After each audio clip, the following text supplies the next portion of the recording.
Last week we learned about different types of volcanoes and the types of magma that they're formed by, and also the types of boundaries where those volcanoes are located. What we're going to do today is learn a little bit more about volcanic structures that we don't always see on the surface, so those that are underground. There's much more magma underground than what we see coming out with volcanoes. I think we all have an idea about that. That magma can form other structures that harden underground, and we call those plutons, and we can identify them by where they are and what they look like. That magma has solidified inside the Earth's crust, so it hardens inside other rocks. So we'd be making igneous rocks here. The first one is called a batholith.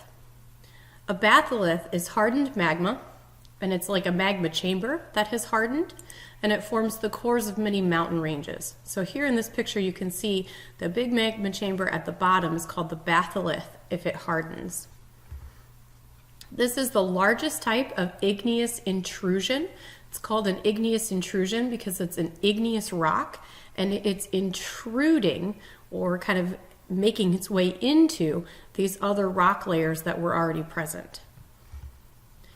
These batholiths are sometimes exposed at the surface because of erosion. If all these other layers get eroded and carried away somewhere else, then you might see the batholith at the surface. A small batholith is called a stock, and it's hardened magma that is exposed at the surface due to erosion. So kind of like you see in this picture here, you've got this kind of core of igneous rock here at the top that's been exposed by erosion. And again, that's a small batholith, so a small magma chamber that's hardened and exposed at the surface. Next one is called a dike, and this is where magma cools inside a fracture in the Earth's crust. A fracture is a break in the crust where there's no movement.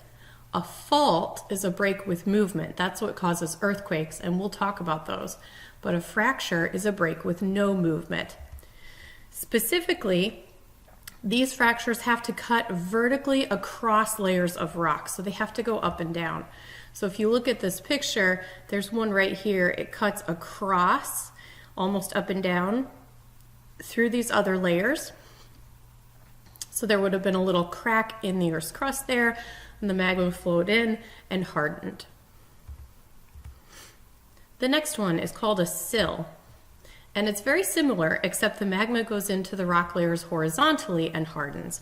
So in this picture, there's a couple of them here like this. And I remember the difference between the two because I think of a sill like a window sill, which goes across the bottom of the window.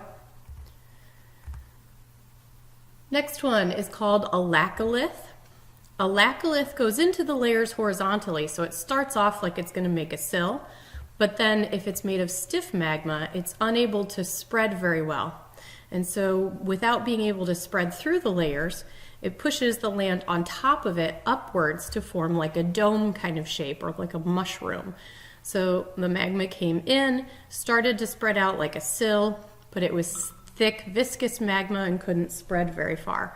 So instead, it pushed up these layers right here, and you get a dome on top of it. It almost kind of looks like a mushroom. And a volcanic neck. A volcanic neck is a plug of hardened magma that's left in the vent.